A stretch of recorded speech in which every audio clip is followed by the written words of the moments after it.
భద్రాద్రి కొత్తగూడెం జిల్లా గుండాల మండల కేంద్రంలోని గ్రామ పంచాయతీ సర్పంచ్ కొమరం సీతారాములు, ఉప సర్పంచ్ తాటి పాపరావు, మిగతా వార్డు మెంబర్ల ప్రమాణ స్వీకార అనంతరం సిపిఎంఎల్ న్యూ డెమోక్రసీ పార్టీ, ఆ పార్టీకి మద్దతిచ్చిన బీఆర్ఎస్, పాత కాంగ్రెస్, తుడుందెబ్బ, ఆదివాసీ సంక్షేమ పరిషత్ సంఘం కూటమిగా భారీ ర్యాలీతో గుండాల మెయిన్ రోడ్డుపైగా వెళ్లి సెంటర్లో భారీ బహిరంగ సభలో సిపిఎంఎల్ న్యూ డెమోక్రసీ రాష్ట్ర నాయకులు గోవర్ధన్, ఆవునూరి మధు గెలుపును ఆకాంక్షిస్తూ పార్టీ బలోపేతం గూర్చి మాట్లాడారు.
గ్రామ పంచాయతీకి ఎన్నికలు ఏదైతే జరిగాయో ఈ ఎన్నికల్లో అభ్యర్థులు సీతారాములు గారు గతంలో సర్పంచ్గా పనిచేశారు. అట్లాగే ఇప్పుడు ఉప సర్పంచ్గా మిగతా వార్డు మెంబర్స్గా ఎన్నికయ్యారు. ఈ ఎన్నికలు హోరాహోరీగా జరిగాయి. అసెంబ్లీ ఎన్నికలు ఎట్లా జరుగుతాయో, పార్లమెంట్ ఎన్నికలు ఎట్లా జరుగుతాయో ఆ రీతిలో జరిగినటువంటి ఎన్నికల్లో ప్రజాస్వామ్యానికి కట్టుబడి ప్రజలందరి సంక్షేమాన్ని కోరుతూ గత 50 సంవత్సరాలుగా 60 సంవత్సరాలుగా ఈ ప్రాంతంలో తుపాకీ బట్టి లేదా తుపాకీ లేకుండా ప్రజా ఉద్యమాల్లో ఉండి అటు రెండు వైపులా పనిచేస్తున్నటువంటి సిపిఎంఎల్ న్యూ డెమోక్రసీ పార్టీని గుండాల గ్రామ ప్రజలు గెలిపించి ఆశీర్వదించినందుకు ముందుగా ఈ గ్రామ ప్రజలందరికీ పార్టీ రాష్ట్ర కమిటీ తరఫున అభినందనలు, ధన్యవాదాలు తెలియజేస్తున్నాను. అందరూ కలిసి గెలుపు కోసం కృషి చేసినటువంటి వారందరికీ కూడా ఈ సందర్భంగా CPML new democracy Bhadradri Kothagudem జిల్లా కమిటీ తరఫు నుంచి వారందరికీ అభినందనలు తెలుపుతున్నాను. ఇకపోతే సిపిఎంఎల్ న్యూ డెమోక్రసీ తరపు నుంచి పోటీలో ఉన్నటువంటి కామ్రేడు కోరం సీతారాముల్ని ఓడించటమే ఒక లక్ష్యంగా ఒక కుట్ర పద్ధతుల్లో పనిచేసినటువంటి ఓటమి కోసం లక్షలాది రూపాయల్ని దారబోసి గెలుపు కోసం తప్పుడు పద్ధతులలో కృషి చేసినటువంటి కాంగ్రెస్ పార్టీ పెద్దలకు కూడా ఈ సందర్భంగా అభినందనలు తెలుపుతున్నాను. ఇక విప్లవకారులం అని చెప్పుకునేటువంటి మాసులైన కూడా ఓడించటం కోసం తన వంతు పాత్రని తను కూడా ఎప్పుడూ పూనుకున్నటువంటి విప్లవోద్యమ చరిత్రలో లేనటువంటి విధంగా అది కూడా డబ్బులు పంచి కామ్రేడ్ కోరం సీతారాముల్ని ఓడించడానికి ప్రయత్నం చేశారు. వారికి కూడా ఈ సందర్భంగా విప్లవ అభినందనలు తెలుపుతున్నాను. ఇకపోతే ఇక గెలిపే లక్ష్యంగా ఖచ్చితంగా గెలవాల్సిందే, గెలిచి తీరాల్సిందే, గెలిపించాల్సిందే. గెలుపు కోసం మా వంతు పాత్రని మేము పోషిస్తాం.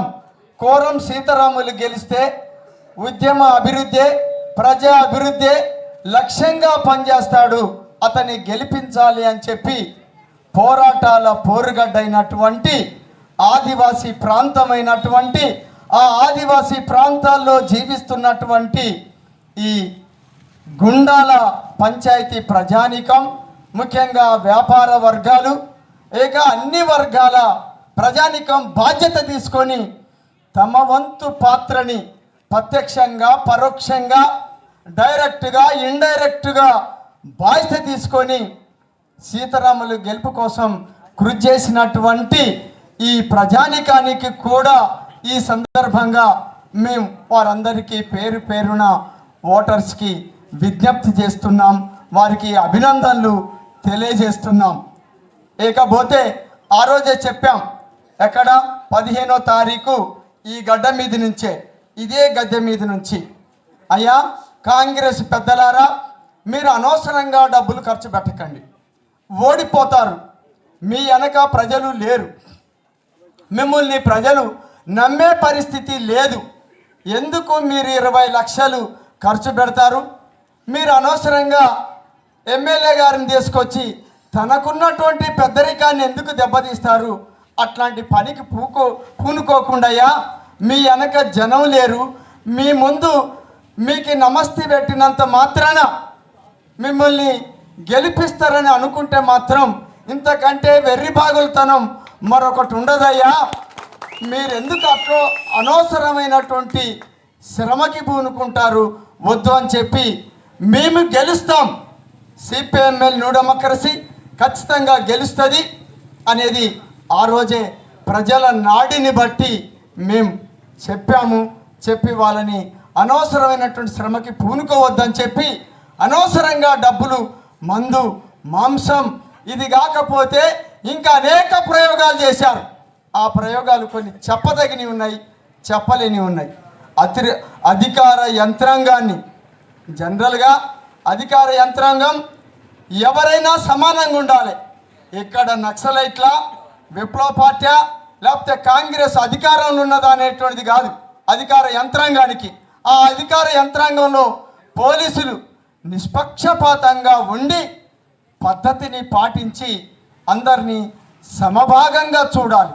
కానీ న్యూ డెమోక్రసీ గెలవద్దని చెప్పి, న్యూ డెమోక్రసీ మార్పు చెందాలని చెప్పి, మీరు కొత్త మార్పుకి సిద్ధంగా అన్నట్టు చెప్పి మా తరపున పనిచేసేటువంటి వాళ్ళని కొంతమందిని డైరెక్ట్గా ఇండైరెక్ట్గా ఇక్కడ అధికార యంత్రాంగం బెదిరించారు, వాళ్ళని ఓడించడం కోసం పూనుకున్నారు.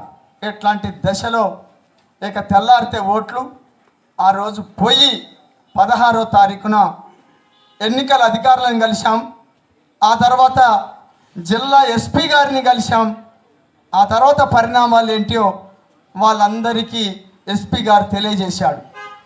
అవన్నీ వివరాల్లోకి నేను వెళ్ళదలుచుకోలేదు. ఇప్పుడు మా ముందే ఇక్కడ ఉండేటువంటి అధికార యంత్రాంగాన్ని మందలించడం అనేటువంటిది జరిగింది.